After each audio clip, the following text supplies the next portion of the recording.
Hello and welcome to another episode of the Anime Lounge Short Flights. I'm your host Lance, here to share with you guys my thoughts on Reign of the Seven Spellblades, episode 11. Now, a lot happened in this episode, but before I get started on that, let me just start off by saying if you guys have followed me up until now, in the previous episodes, I have been describing the differences between the manga and the anime. And if you watched me in the last episode, I explained how the manga stopped. So it's not as caught up as the anime is. That's because it's a light novel, and the light novel surpasses the anime itself. So the manga is just a little bit behind schedule. But that's okay because we're here to talk about the anime and how awesome this episode was because, man, did a lot happen. So I have a lot of notes to go through. So I'm just going to kind of start going through things in order. First off, you got to remember that everybody's fighting everybody. There's a big 3v3 battle going on. And right off the bat, we have Stacy and Chella, the two blonde haired sisters, sorry, cousins. We find out that they're actually sisters. And I got to throw out a big thank you to Grumpy Gizmo 7199. In my last episode, they commented that they're actually sisters. And that was good information. But we found out in this episode that they are actually sisters, and they just had to keep that kind of information on the down low because I don't know, they had to keep up appearances or something because they're just richy rich people, that kind of stuff. I don't know, but thank you again, Grumpy Gizmo, for letting me know that there's some information that was different between the light novel and the anime because, like I said, I can no longer take any kind of information from any kind of manga sources. So that was interesting. That was really nice to know.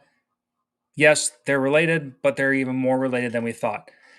So after that, we get a little bit more information on this Joseph guy.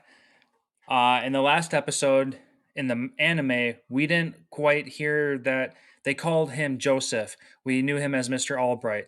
But in this episode, they clearly stated that his name was Joseph. More along the lines of him being a child versus being more of an adult. He's not an adult. He's a first year, so he's probably 14, 15 at this point, whatever. But he's older. So this Joseph Albright, we got to see his past. That was pretty interesting. Actually, it was very interesting. I really liked his past. It showed that he had a lot of he had a powerful father, and nothing was going to be taken.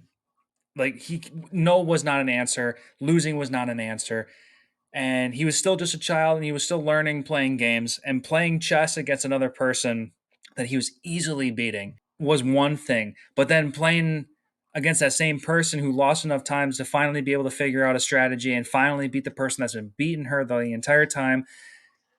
Albright Joseph finally he finally gets beaten. He finally knows what it's like to lose.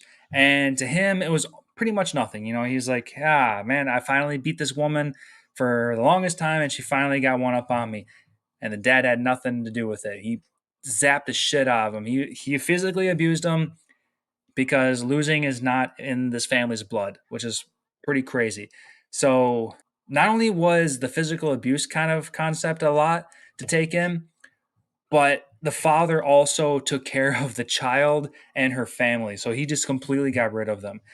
That's going, a little bit beyond. I can only imagine what Albright is thinking after that. Like, I would like to see some further episodes about how he's holding a grudge against him for taking away like happiness or like some kind of potential that he wanted out of that friendship because they were clearly growing together. That was actually getting to be, I don't know, a nice little growth period before Mr. Albright. We know him now as like some villainous guy who just wants to beat the crap out of him and or him as in Oliver and Nano because he wants to be the number one strongest guy. But like we're finally getting a little bit of information about someone else, and like it's starting to get a little interesting. So that's really cool. So I'd like to see more out of him. So not only does Mr. Albright give us some information, Chella gives us some more information. She turns out to be half elf, which is really interesting because now I'm wondering if her sister Stacy can also express some half elf genes or something. Because that would be interesting. We know that they're sisters, not necessarily full blood sisters, I don't think, but what I need more information. Maybe one of their parents, maybe one of Chella's mom was the half elf. That actually was actually explained. So let's go with that one. So Chella's a half elf. And if we know anything about elf lore, we know that elves have super intense, high amounts of magic. So she's all of a sudden an important character. She's not just some like motherly older sister kind of figure. Now she's going to be this very powerful figure. And it was really cool how they explained that Chella did not want to enter this elf form on just any notice because she wanted to earn her way to get stronger. And it wasn't just going to be because she knew a way to get stronger, so she didn't want to like cheat her way into this state. Like she wanted to get stronger herself so that if she had to go into this elf state, it would be that next boost of level, the next Super Saiyan state that brings her to the next level. And she wouldn't have to rely on that alone. She can get stronger without it. And I thought that was really cool. So I can't wait to see more out of her. She's all of a sudden that much more interesting. So I can't wait to see more out of her. One piece of information that I thought was kind of interesting was we saw that Nano finally uses her broom. Like she jumps on it and she's flying around a little bit, but we don't really get to see too much out of it. Like she just jumps on it and uses it for a quick second.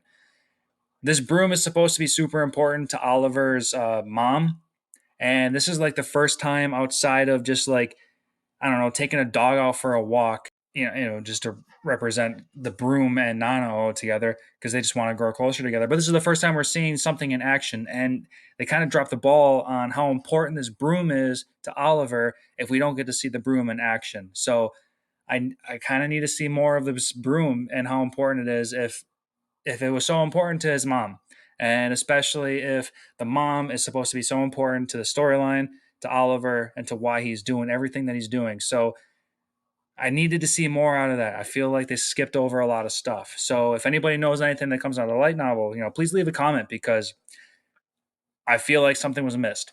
So let me know.